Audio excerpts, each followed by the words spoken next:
Welcome back to Character Design 360. I am really excited today because I'm here with my wonderful and talented and beautiful, amazing friend, Jasmyn Brown. She is here to share her beautiful portfolio work that she's done, some of it in school, some of it outside of school, and just answer some questions that I made for her to share with you all. So, Jasmyn, do you want to introduce yourself a little bit and tell us what your favorite subject to draw and paint is? That's introduced me pretty beautifully.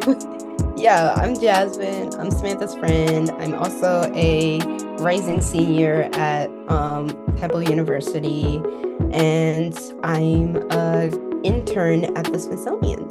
So my favorite subject to kind of draw is mostly people and backgrounds. I do a lot of sort of character drawings and figure drawings, and I also like putting these figures and characters in backgrounds. And I just like the sort of storytelling aspect that comes with sort of drawing these subjects.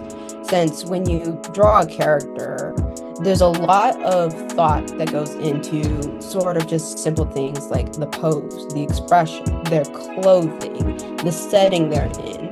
That sort of alludes to a deeper understanding of a story that's being told. And I really like that sort of practice of just telling a story with no words, since I can't write stories, or at least I don't have the skill to actually write an entire book, but I do like sort of making sort of beautiful imagery that sort of alludes to specific ideas and thoughts without actually having to like tell it. It's showing, not telling. And I feel like that's an important skill as an artist that everyone should at least practice in some sense. Yes, and this picture that you're seeing here on the screen is actually something that she created, her character, like a representation of herself, and she does have some like reddish, pinkish dye in her braids.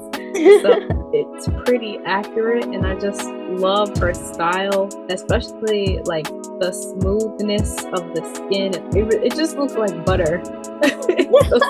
Do you like butter? And like you can see the clean lines. It's really good.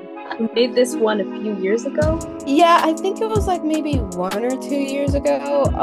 I was kind of just drawing myself, because I like drawing myself is like a way that I kind of learn more about myself. Sort of what would I show the world if I were to try and describe myself without any words. So what I made is what a lot of artists call a persona, which is basically a little avatar that they make to sort of represent themselves off the internet. It could be a completely different looking character. It could be non-human. It could be human. It could be a literal object, or it could literally just be anything. And I really wanted to sort of express myself in a way that was authentic to me, but still sort of showed things that I like that most people wouldn't probably see if they hadn't been around me. So the color of my hair, I really liked the sort of split hairstyle that was very famous. I think it's like the Cruella de Vil split hairstyle, but I wanted to do it in like 2 different colors. Like I didn't want it to be white. There's this color called Jazzberry, which kind of I really just liked. It was like a nice pink. It's pink, but it's also magenta, but it also kind of looks purple at times. And I just really liked how it's kind of playing on my name, since my name is Jasmyn, but they like call me Jazz or Jazzy. And a friend of mine called me Jazzberry at one point, and I looked it up, and it was a color. So that was the whole inspiration. Be like, there, this is my profile pic finally. And I know I didn't give you this question, but it's related. How did you learn to draw so good? Like, how did you learn how to draw characters, specifically like anime characters? So you can do avatars in your own work like this? Yeah, that's a good question. So this was sort of a mix of just drawing from life, drawing for fun, but then also sort of doing art study, which when I mean art study, I mean like actually studying an artist and how they draw things in their style. So starting off, when I started drawing, I was just drawing purely out of fun. I didn't really have a lot of skill. I just was drawing things any way that I could. So a lot of my drawings earlier in my years were very, I would say premature-ish, but they helped me to kind of express myself and get my point across of what the were the ideas and thoughts behind sort of what I was trying to express. Then later on, as I really wanted to develop my skills in art, I started watching YouTube videos of artists and how they started drawing either in anime style or anime realism or just realism. I still continue to watch these artists. And one artist that I really love to watch, he is also a YouTuber. He is huge, and he was also a huge impact on my art style, at least today. It's Brunet. That's his last name. Brunette? Yeah. Brunette. That's him. Yeah. I've heard of Mark Crilly. Have you heard of Mark Crilly? I haven't heard of him. He's another famous Mark. But it's Mark. So interesting. I'll have to check out Mark Burnett. You'll have to Mark Crilly. Yeah, we'll definitely exchange both artists. But yeah, no, I think when it comes to developing your art, it definitely is just looking at how your favorite artists sort of make their art, like the technique, like what are the pens that they use, what are some of the art programs, if you're a digital artist, what are some of the art programs they use, if you're using a digital sort of program, what are some of the brushes that they use, what are the settings, what color palettes do they use. So it's exploring pretty much all the mediums and techniques that other artists use to kind of create their works. And so I spent pretty much up till now sort of experimenting with different mediums, playing around with different techniques for drawing, and really just feeling out what do I like about these artists and how would I want to, implement their skills into my art. And something that has really helped me learn how to draw, now that we're on the subject, like Jasmyn was saying, it's really helpful to look at the techniques that the artists, like just visually look at their techniques and hearing them explain how they do things and breaking down their process. But for me, it just doesn't translate until I actually trace over their work. And I just I'll trace over it. I'll use some artists, like they have body reference figures, and I'll use those, and tracing over it really helps me understand how they exaggerated the anatomy of a character or like their line quality for the art. So that's another thing that may help you guys. Let's look at some of Jasmyn's work. I'm going to show you all about 6 pictures, but she has a lot. We're going to look at some and then come back. Okay. Also, I have to pause. I gotta go check for groceries. Okay. Yeah, I'll be right back. I promise. The grocery man has not come yet. Unfortunately, yeah, I'm waiting for the milkman. He has not returned my milk. Come on, Mr. Milkman. Well, hopefully he'll be there soon. I hope so. It's like 9 degrees outside. That milk's gonna spoil. But in the meantime, we will look at this beautiful artwork. So this is her first picture. Oh my goodness. It is beautiful. It's just a mixture of emotions. I love that immediately. Like you have not one emotion, but multiple emotions. There's warm, there's cold with those colors. There's a feeling on the left side of like calmness and just, I don't know how to describe it. It's like I don't know, maybe hope and passion. And then the other side is like fear, pain.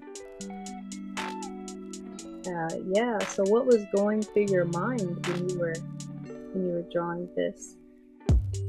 Yeah, this one's actually a pretty, I mean, it's not that old, but it's kind of been a few years since I've actually seen this. And I remember when I first, like, this wasn't for a specific project for anything, I don't think. But I do remember that I was really trying to express sort of like some of the emotion, like the emotional sort of roller coaster I was sort of going on, and how there's always this duality where I was like always sort of feels like I was like being emotionally tormented. I was always sort of sad. I was depressed. I felt empty. I just felt like, I was dealing with a low self-esteem at the time. So my self-esteem Mm, was low.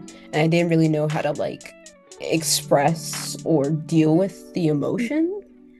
And so it was like two halves of me were like always like fighting for dominance. It's always just like the depressed side of me that was just always letting like all these things run through my head, allowing me to get like overwhelmed and depressed. And then there's sort of like another side of me where it's just like I don't know, it was like the higher self where it's just like, what you're going through will pass. It's never going to last forever. And that all the negative thoughts and sort of low self-esteem, all that will pass. And that you are kind of worth working on. And that at some point you kind of get to this moment of peace, of sort of tranquility, where you can kind of overcome mm. just yourself. Because yeah, I think I was dealing with my own mental blockage, and so I sort of tried like expressing that with sort of a bunch of the monsters out there.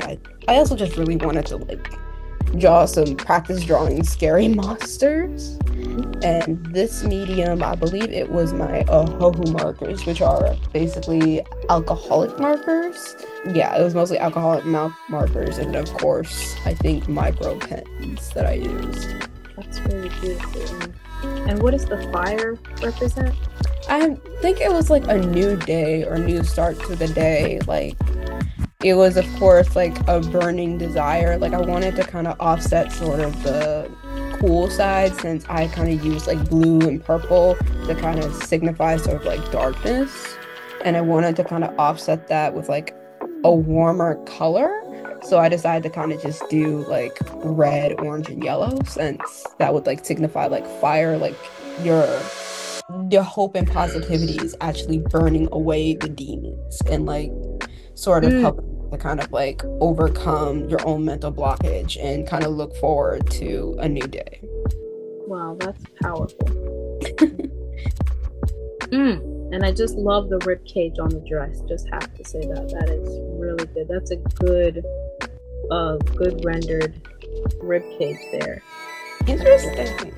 I like how you actually thought of it as like a dress, because I definitely see it as a dress too now. But I think when I was drawing this, that was actually like, that's not a dress. It's like her body.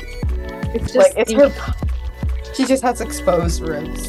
Oh, okay.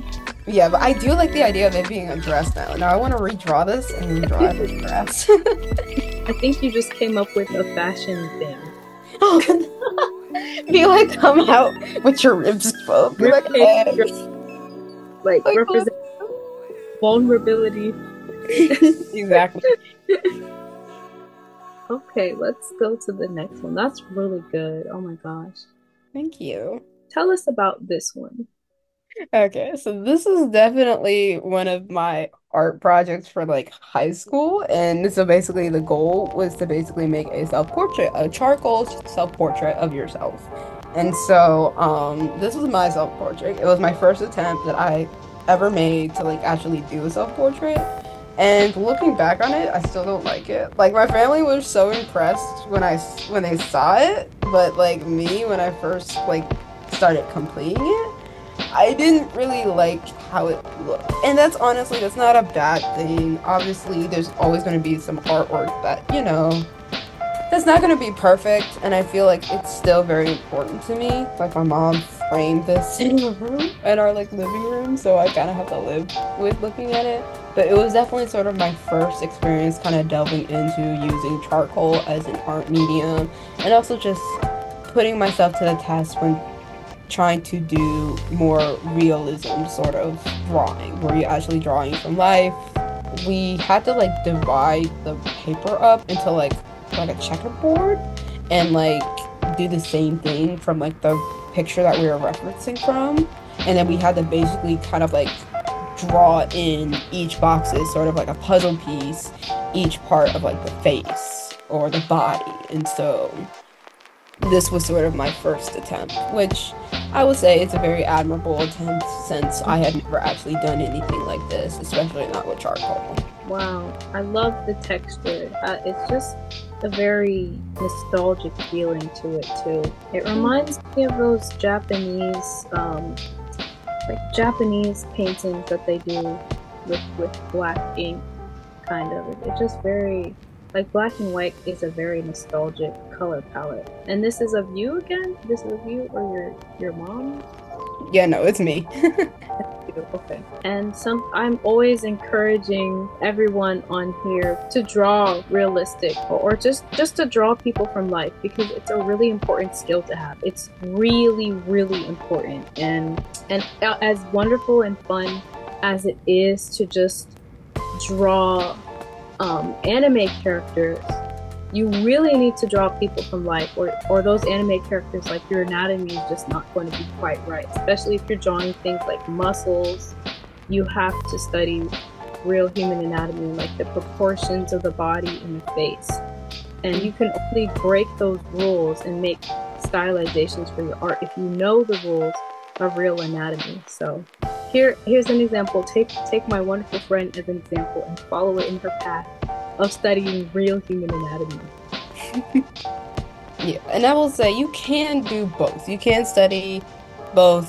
You can draw from life, and you can also still do an anime style. And this is actually something that I'm also learning as well, since I myself love anime. I am 100% an otaku, and I love just drawing in the anime sort of style.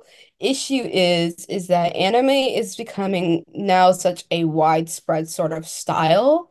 It's not as sort of new as it was like maybe 10, 15 years ago. It's actually becoming more commonplace.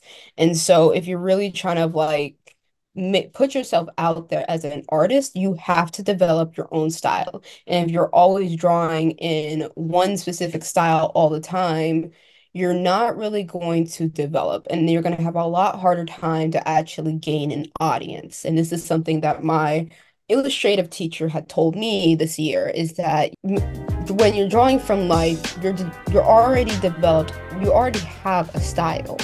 Like, yes, you may not be able to draw, a tree accurately, but that is how you draw your tree. When you sit down, draw a bird, draw a flower, that's your style. And the best way to improve your style is to draw from life. Study the sort of structure of simple things, whether that be a plant, a human, or even just things like cars. That's like the best way for you to actually really go and develop your own sort of sense of personality in your art, is to really study from life and then figure out how to stylize it in a way that you would want to draw it. So that's something that I'm also learning as well, is stylizing your art and making it your own, and not just copying or always referencing from other people's style. I mean, and referencing isn't bad. Definitely use references in your art, but don't try and copy someone's sort of style. Try and, take notice of the techniques that they use and then apply it in your own way. That's really good advice. All right, the next one. Okay, immediately, I know that this is gummy worms. Do you know what type of gummy worm? Sweet and sour gummy worms. Close, do you know the name of the brand? Oh no, wow, she's really getting specific here. I don't know the name of the brand, but this is my childhood. I love gummy worms. Aww.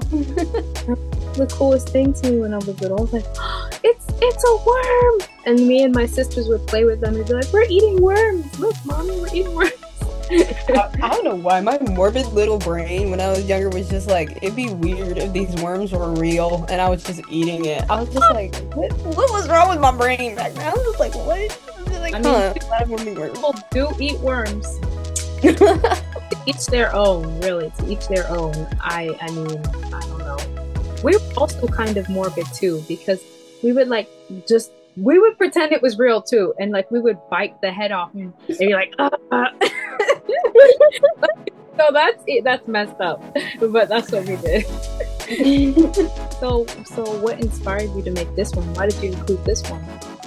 So this one was actually pretty funny just because I made this because of an advertisement for the trolley gummy worms. Do you know the stop motion sort of trolley gummy worm sort of advertisement that they used to play like all the time? No, I didn't see those. Yeah, so Video it was like they have like a whole bunch of like different compilations of like all the gummy worms, and it was stop motion, which I mean, applause to them for making a stop motion sort of advertisement. But also when with the advertisement, it was weird to me because it was just like every single time they would like eat the worms, they would always like play like this. The worms would be like singing this song like Charlie, Charlie, Charlie, and it just sounded a little bit like I don't know, haunting to me when I saw it because every single time like one of like I guess the creatures would eat it, they would get like really happy, and I was just like, they're under the influence. I don't know. It's just my brain. I thought there was like they were 100% being like, I don't know, they're just being possessed or something by the worms. And I was just like, I'm going to draw a girl with trolley hair, and that's literally what I did. And again, this is Ahoho markers that I used. Thank you.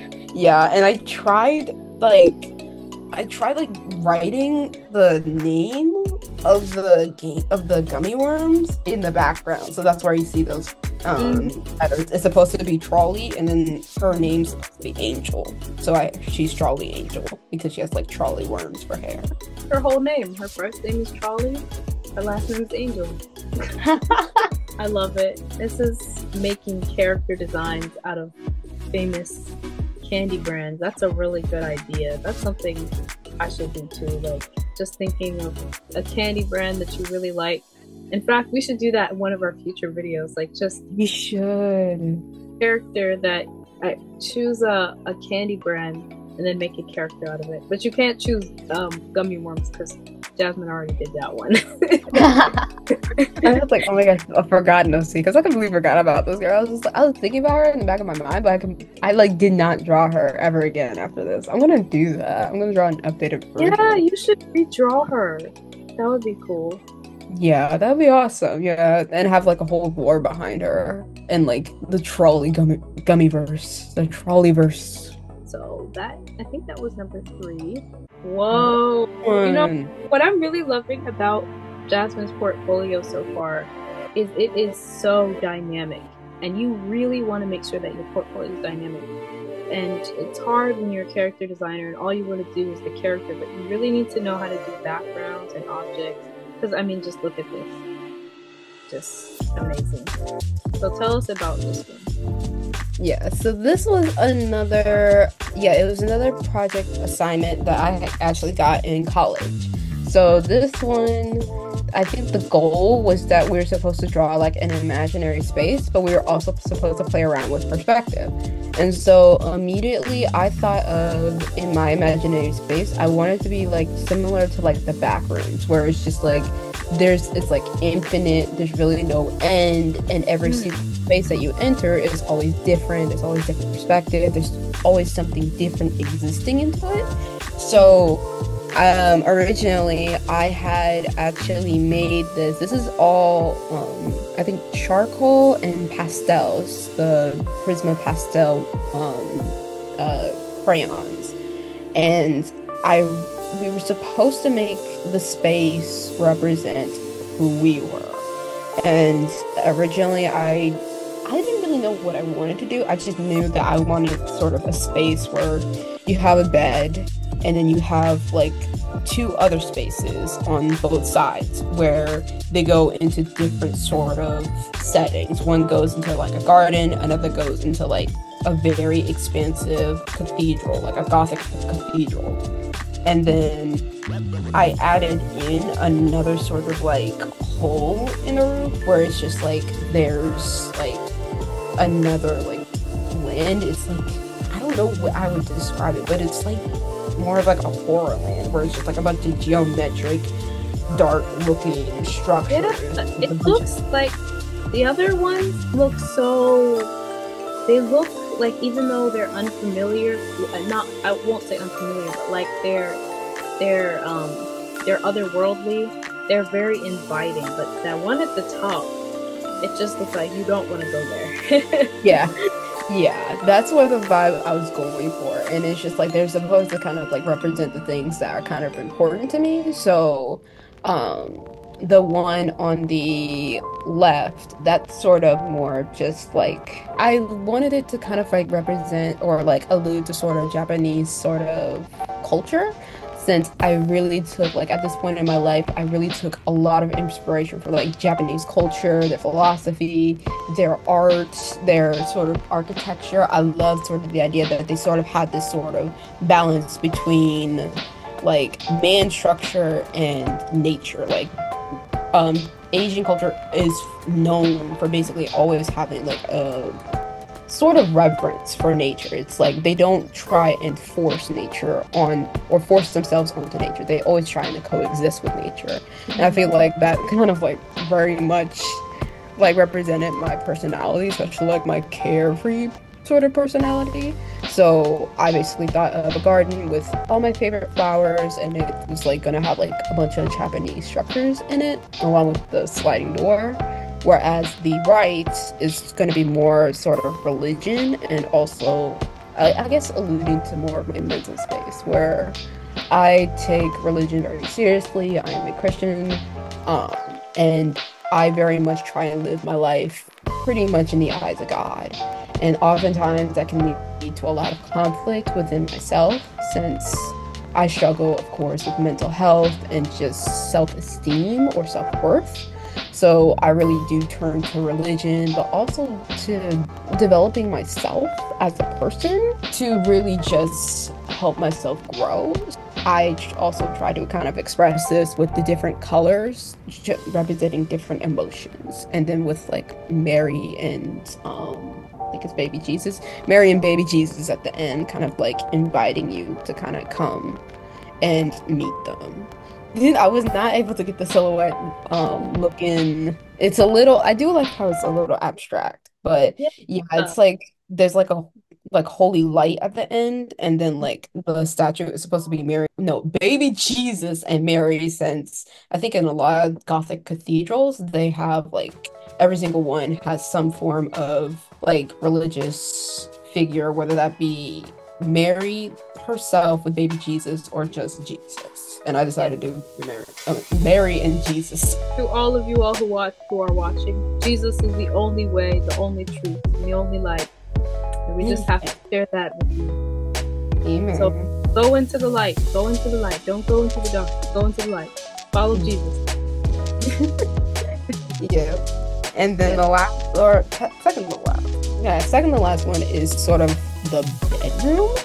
Yeah, this one I wasn't sure what I wanted to do, since I really didn't want a lot in the space other than a bed. And that was mostly just because I felt like myself, like my bedroom, especially in college, was sort of like my safe space. It's like where I usually do my work, it's where I usually relax, detox, and it's usually just a safe space for me, since I hadn't really gone to like socialize at this point in my life, because I was like on a campus, I was fresh out of high school, and I didn't really know anyone. So oftentimes I saw my bed space as like the only space I could exist in, but it was still also a space where I struggled with handling certain emotions. So there's like little me laying in bed sleeping with like a little, I don't know why I added the eye in the background, but I just thought it would be like really cool and like ethereal to like add like an eye that changes.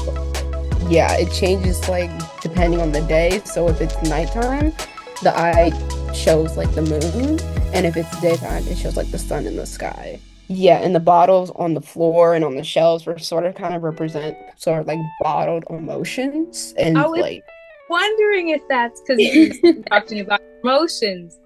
good you picked up on that. I'm surprised. And then what's that? one, like I'm sure everyone, well, not everyone, but maybe a lot of people who are watching looked at that figure floating above your bed, and that might have been the first thing they looked at. Yeah, I'm glad you caught that because it's just like that. I believe was like a representation of like my higher self. So when I believe my higher self, it's sort of like it's hard to describe because it's more psychological based. It's like part of yourself that is sort of the one who takes charge of like it's like taking charge of like your mental space and like they're not the one sort of a complex. It's like a specific complex where it's just like they're the ones who are like always try and be good. They try and make sure that you don't stray off of doing something bad or morally unjust. That's sort of the way I was thinking, yeah, it was like making me think I was thinking of like it was an angel, maybe, or like your spirit or something. Yeah, in a way, it's just like I completely forgot how I sort of described it when I made this, but it was sort of like a version of myself where the part of yourself that sort of loves who you are. And it's like we all have these sort of thoughts going through our brain where there's always that one sort of self that sort of just tries to give you positive sort of feedback, that sort of just tries to be positive. You know, they'll be like, you can do it, you can keep going, you're worthy, you're worth loving. And then there's the other self-talk where it's just like it's all negative, where it's just like you're not worth it, you're stupid, you're gonna fail. I tried sort of giving a representation for like positive self-talk and like that sort of positive mindset that kind of always is trying to like look out for you, because everyone has that deep down. You know, people know that they are worth more than just, you know, than just achievements or just their bodies. They have worth beyond just material needs, and I try giving that sort of a form. This is a very, very deep picture. I think all could tell as soon as we came here. Very well rendered, from those tiny people reaching down to her from the top, to how you just captured the realistic side of the outdoors on the left, and the perspective. This is just amazing. And the transparency of the bottles, the forms, the shapes, really amazing. Wow, y'all, I am being just blown away. Thank you. Oh, this one. Oh my gosh, I haven't seen this. Oh, curse. Oops. I forgot I left the curse word at this one. Oh, I'll probably, I don't know. Edit that out somehow. But it looks like this is one of your characters. Yeah, this one I kind of forgot about, but honestly, there wasn't really a goal in mind. It was just literally me playing around. I really like the idea of making like when I was younger, I loved the idea of making comics, like just drawing a bunch of characters and making stories. So I decided to kind of make some sort of storyline with this. So this character is something like a mythical creature called a naga, which is half human, half snake. And so it was basically just alluded that they were sort of cursed, or that their actions led them to be cursed. And this was like before, I guess, they were cursed, or before they went through the transformation. And so then after that, you just have them sitting in the freaking forest just contemplating. And then, yeah, I had the curse. My bad. And I also wrote it in Japanese because at the time, I was learning Japanese, and I am still currently learning Japanese. So, but I used Google Translate for that. I was just like, I'll wing it through Google Translate. I love the color palette. It's very something you'll see in Jasmyn's art. Her color palette is very well balanced. You have the white and the black, which is good, really good contrast together. The blue, dark blue, and the pink, the purples. It's just a very good color palette. And the way that you'll notice her composition, how she has the character's head up here in the top right, and she doesn't have her, which guys, you just have to stop doing this, okay? Don't do this, it's bad. You cannot have your character smack dab in the middle of the picture. It doesn't look good. So you see how she has it tilted off to the left, and that creates a nice balance with the tiny picture in the top right, and then the character to the left. It's just really good composition and really good color palette. And look at that hand. Did you draw that hand? Yes, I did. Oh my goodness. this. Ooh, you know what? You're gonna have to teach us. Oh, thank you. I'm still learning how to draw hands. That is Trust, really, it's just like it's a never ending like it's a never ending cycle of just learning because yeah, even with this, there's like a lot of things with the hand that I like forgot. Like I forgot to give her nails. Like I was just like and it's just like I don't know. I'm still happy with it, but it's just like yeah, I'm still kind of learning how to draw hands. It's just like that took so many tries just to get right, and I'm just like I did it. I finally got it right. It took 12 hours, but I did it. Oh, thank you. yeah, she has a backstory. I I can look at her. She's been through some things. Oh my goodness. No. Ooh, ooh, she had a hard life. Mm. Yeah, she did. But yeah, so this is my OC. Her name is Mariana, and this was a character I had made from, I think it was a game. It was Tiara. It's like a pixel game. It's like a 2D pixel game. And so I won't go too much into her backstory since there's a lot to unpack, and even I'm still trying to figure her out. But with her, I was trying to sort of draw a character based off on, I guess, yeah, again, a video game. And the thing in the video game is that you can customize your characters and you can have like specific gear that you can kind of wear. And so there's this gear that I found that I really liked, and I really wanted to see if I could draw it like realistically because this is a pixel game. Like it looks pixelated. So I kind of decided to kind of turn my avatar in the game into a character. So I forget what the gear she's holding is called, but all the gear is very much from the game. So like the fish sword, that's a legit weapon that's in the game that you can get. The ice sword, 100% remember that's an ice sword. You can get that in the game. The tiara, that's like a platinum tiara you can get. The cape, that's another outfit you can get. And then of course she has like silver, like she has like armor underneath the outfit, but you can also have like a bunch of clothes on top of it so that your character doesn't look like crazy with like a bunch of crazy armor on them or matched armor on them. You can literally just customize your character so that it has like just random clothes or just regular clothes. I wanted to kind of play with that where she kind of has like a bunch of like platinum armor on. She has like the robe. She like wears the robe and stuff on top of it. So this was sort of kind of like the design.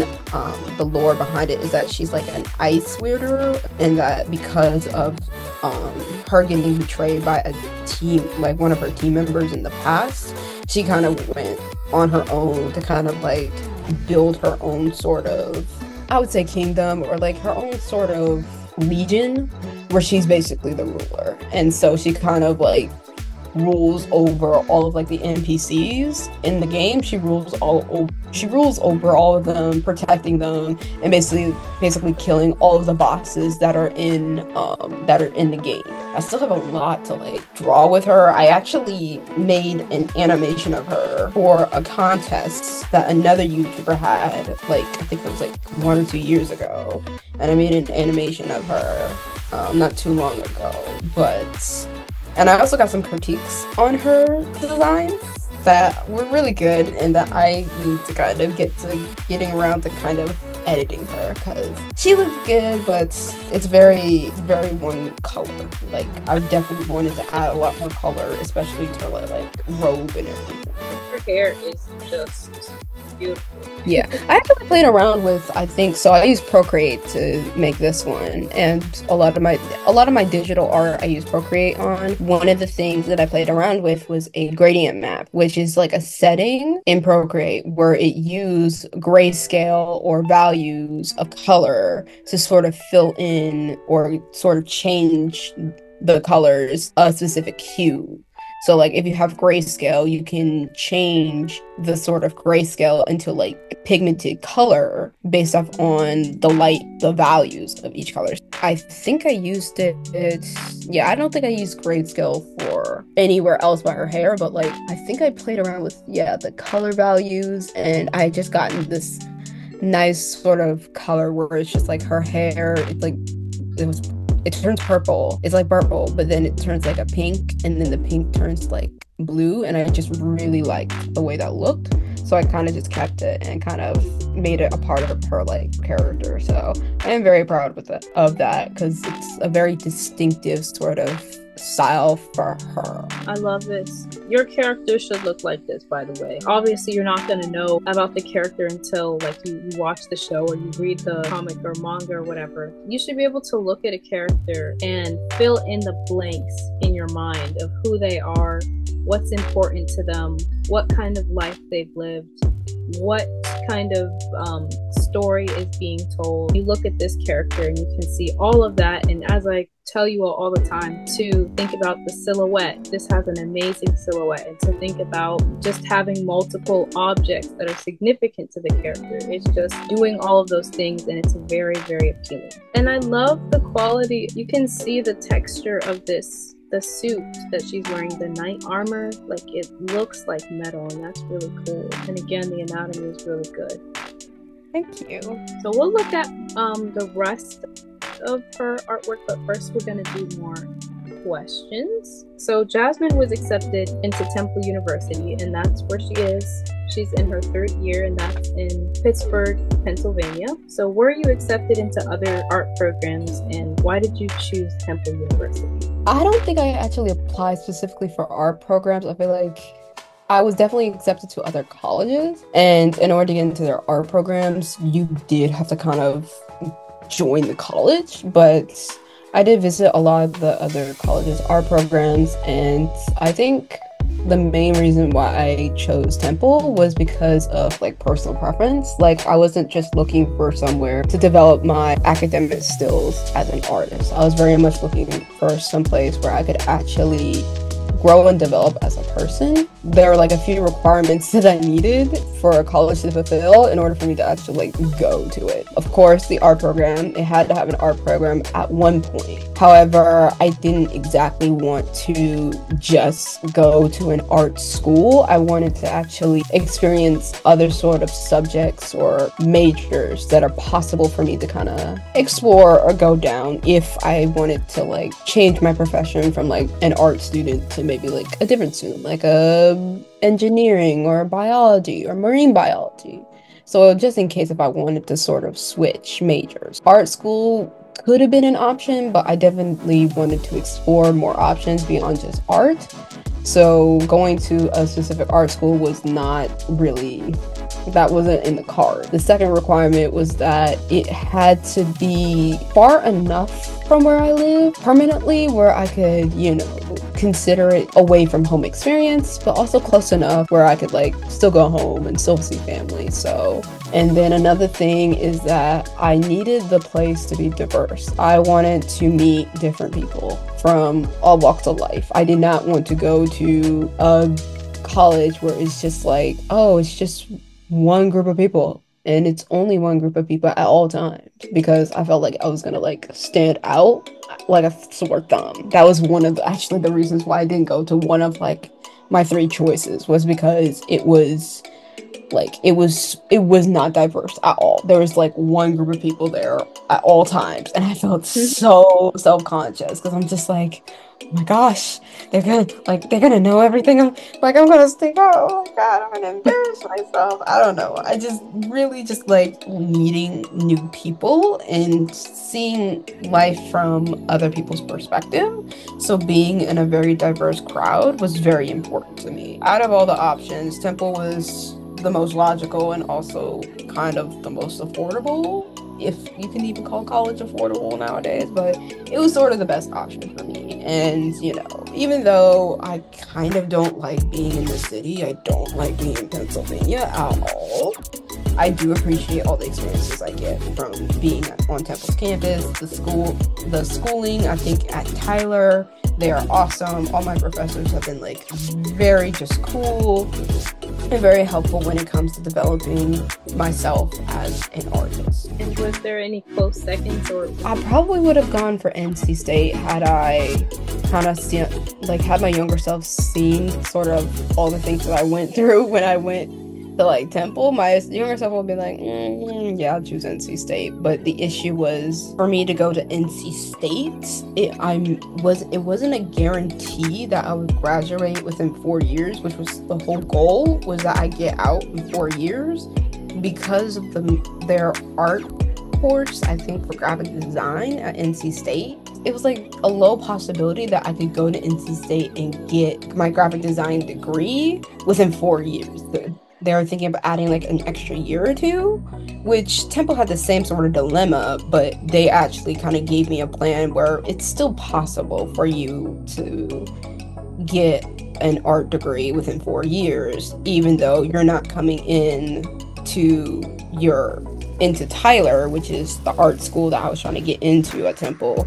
Even though you're not getting into Tyler the first semester of your freshman year, it's still possible for you to still graduate within 4 years. That's mostly the main reason why I went with Temple. So anyone out there who wants to check out Temple University, you see it's doing my friend very well. So if any factors that she named are things that are important to you, check it out. I always recommend community college if finances is a factor, a big factor for you, and that's what I'm doing. I'm starting in community college and then going to transfer into another school to finish my 4 years. But you can do a lot of the same classes, that Jasmyn has. They have in community colleges that you can do to get out the basic requirements, and then you just transfer after like 1 or 2 years. So that's definitely an option.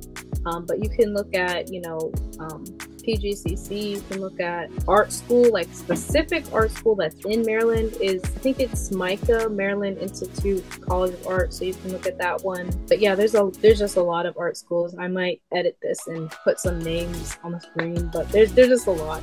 So definitely just take your time. Don't feel pressure. You don't have to finish in 4 years. It's nice to finish in 4 years or less if you can, but it's a big life decision. It's a big financial decision. So definitely take your time. You can take a gap year. You can take 2 years off if you need to. That's what I did. If you can, it is good to go right away after you graduate, just so you can get it done. But if you still need time to make these decisions, just don't let anyone pressure you, especially if money is involved. Definitely don't rush. Like, explore options 100% and do it early on. A lot of people say that your time is sort of ticking when you get out of high school, and I say that's not necessarily true. You can still definitely, you don't always have to go into college right after high school. That's sort of what I was told a lot growing up. It was just like, oh, once you get out of high school, you gotta go to college. Nowadays, that's not exactly the case. You can definitely, take years off, definitely try get some work experience while you're, not in college as well. So long as you're spending the time wisely and developing yourself, especially for getting into a more professional job, it's time well spent. So definitely just don't rush into getting to college, because it is a very big life decision that will change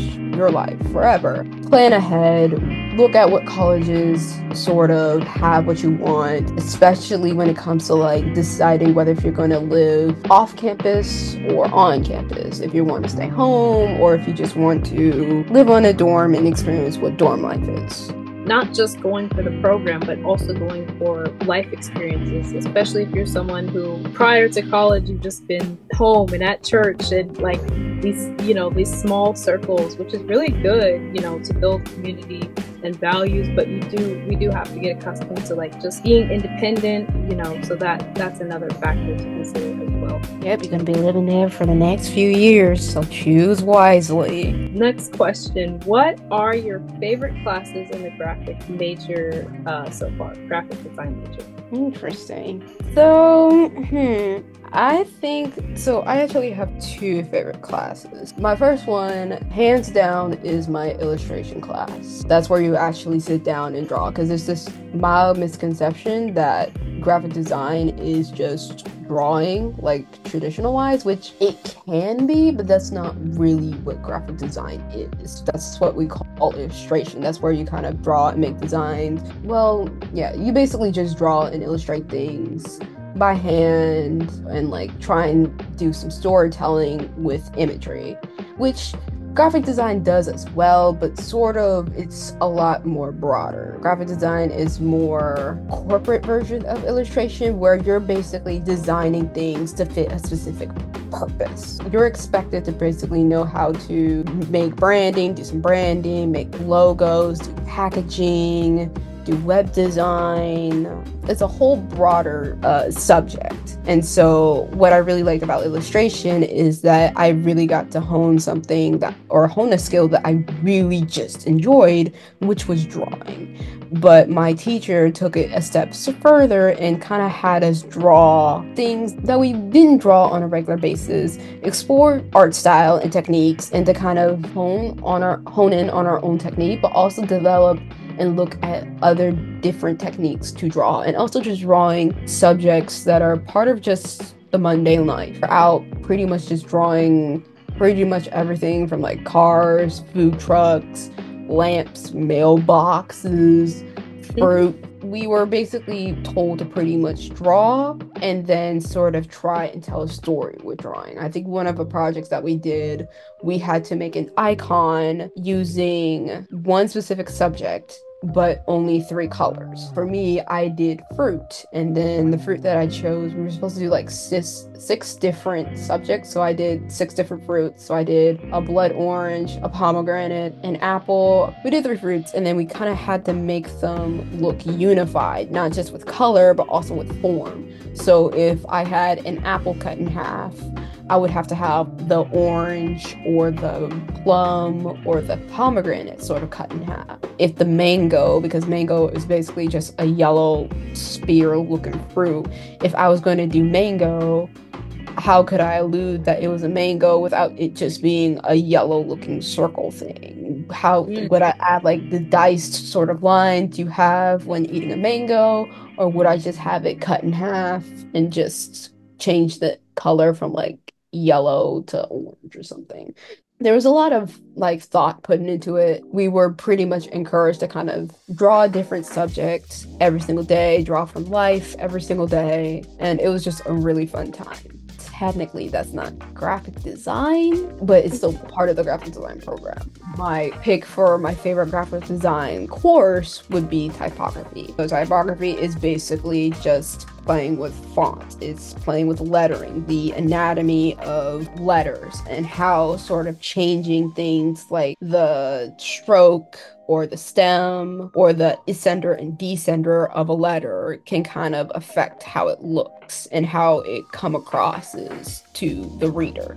It's even playing with something like lowercase and uppercase letters. When you have all uppercase letters, the tone shifts and it becomes very aggressive. It seems like someone's shouting at you. When you have lowercase letters, it's more juvenile. It's like no one's taking it seriously. It's very childish, or it's very like friendly. I very much loved my typography class because we actually were learning about how to utilize type and how to make type look good, not just pick fonts that looked nice, but also have the fonts tell a story. Sometimes that was literally just taking a font and just changing the font style and changing the color, or that was literally just taking a word and sort of playing around with the letters and changing sort of the anatomy of the letter to allude to a specific idea. That class I struggled with. Like, I'm not a typographer. I do not make fonts. I do not play around with letters. I play with images.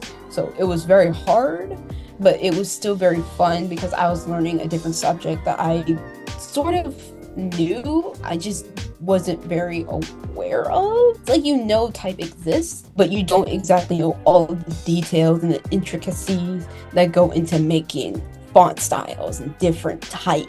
And so it was very interesting just to learn about that for the first time. In the graphic design program type of classes, like Jasmyn was saying, some of them, like typography, relate directly to the major, and some of them, like illustration, are not exactly related. And that's, I think, to just help you decide if this is really the path that you want to take, or if there's something else in art that maybe you want to go into, like photography or illustration instead of graphic design. design? Graphic design branches off into so many different subjects that you're gonna expected to know how to do. Even if you're more into branding, you're still gonna need to know how to do a little bit of UX design, which is basically kind of like customers, like it's like designing apps and designing websites and getting into the functionality of the website and how specific buttons, where specific buttons are placed, and sort of dealing with the structure of building an app or a website. So that's kind of UX and UI. Whereas, just branding design, you're not really worried about UX, UI, though it may play a part in it because a lot of websites have a sort of branding to them. You still deal with more style and typography. So it's just all these subjects sort of weave and entangle in one another when you go into graphic design, and you are expected to kind of have experience. It wasn't just, oh, you're just going to design a logo throughout the next 4 years. It's just like, no, you're going to do logo designs. You're going to do website designs. You're going to make a restaurant. You're going to make a bunch of packaging design. So it's like doing one thing and then doing 100 other things all at once, which sounds scary, but it can actually be really fun when you actually sort of just play around with it. Yeah, and so what advice would you give to new students who are going into the graphic design program? I would say always be open to criticism and feedback. And that's just not just graphic design, that's just art in general. Even though graphic design is more fit to trying to make a design to fit a purpose, it's still art in a way. So what you make is still going to be very subjective based on the audience that you're making it for and the audience that you're showing it to. And so oftentimes when we're making a design, your own perspective is going to be very different from the people who you are showing this to. A lot of the times, other people may see something in your design that may give off a different idea or a different thought that you may have never come up with or sort of known about. And that's fine. That's art. Art is subjective. However, in graphic design, you are specifically designing your art to fit a function. And oftentimes, the way you design your art pieces can come off in ways that may not fit the actual purpose. So you will go through a lot of feedback, and oftentimes you may feel like the feedback is completely invalid, or that sometimes the feedback may have to come across as harsh, which has happened to me as well. And it's not because your design is bad. That's never the reason.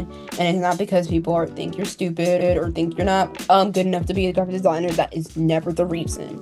It's just because that your design is good. It can just be improved. When we're so stuck in sort of the design process, we kind of forget that there's some things about your design, or there's some things that you see in your design that you never would have thought needed to be improved. I went through this in my typography class, actually, and this was like spring semester.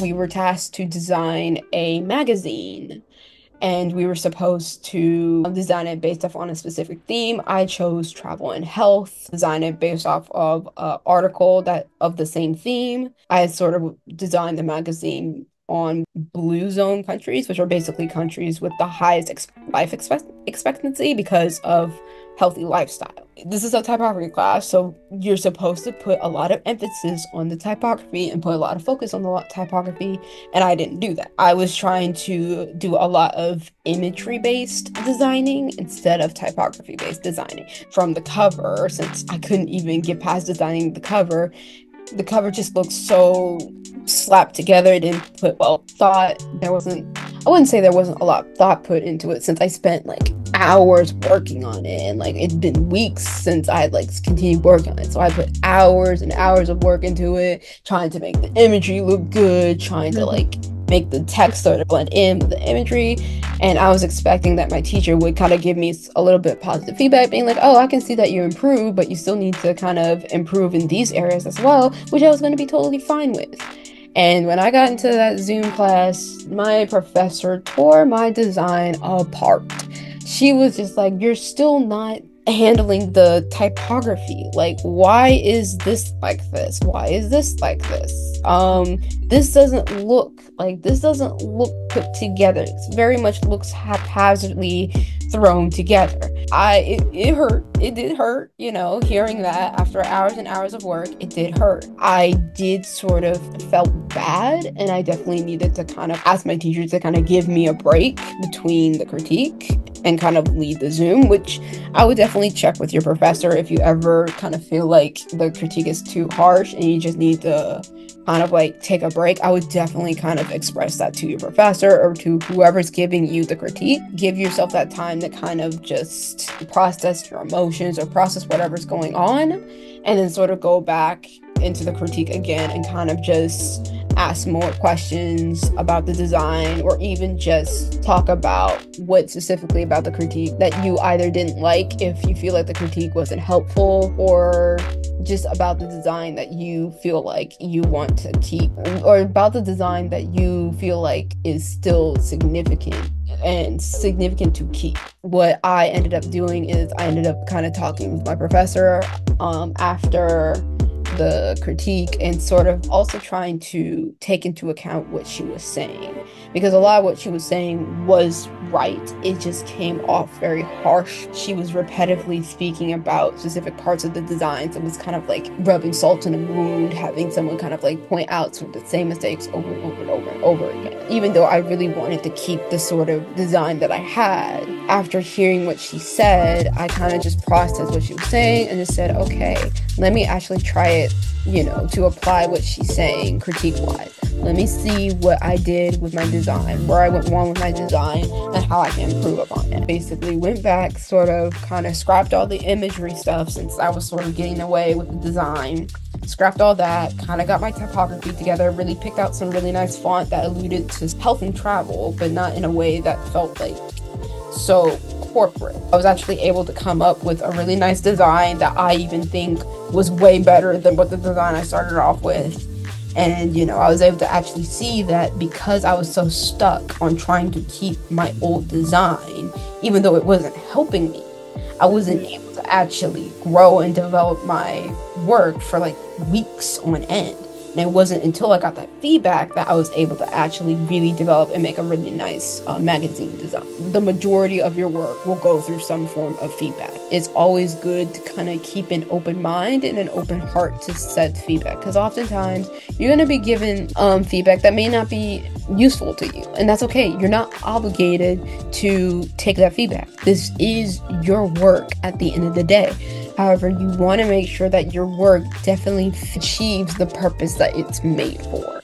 And so that's something that I feel like a lot of young graphic designers as well are probably not going to be very prepared for it, since art classes, they don't really give you feedback. At least from my experience as a young artist, we didn't do a lot of feedback or a lot of constructive feedback. People would give feedback and be like, oh, that's nice, oh, that's pretty, that's feedback. But you want constructive feedback where, yes, they tell you what is successful about your art, but they also tell you where your art needs to improve, because that will really help you to develop and grow as an artist. Wow, that was a really great story and example and advice. Oh my goodness. Wow. Yeah, I'm sorry, that was like a lot. It's just like, I know how it feels when it's just like when you're like first going to graphic design and then your teacher says, all right, you're gonna go through feedback. It's like, oh, these culture stuff. Be like, what? We can do that? That's illegal? Yeah, especially if you're friends with somebody. I see how much I'm growing, because the tendency we have as friends or as family, we just want to encourage you and build you up, and we can be kind of afraid to criticize anything.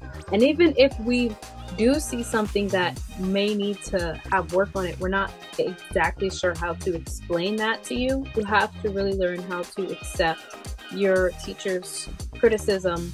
And if you think they're wrong, just accept it with a grain of salt, like chew the meat, as they say, and spit out the bones. They've gotten their degrees. They've been at this a long time, longer than you. So really, like, listen in what they're saying and don't take it personally. They probably just want you to do the best that you can do. So Jasmyn and I have been talking for a while now. And so we're going to take a little break, and then we have two more questions, and we're also going to show the rest of her portfolio.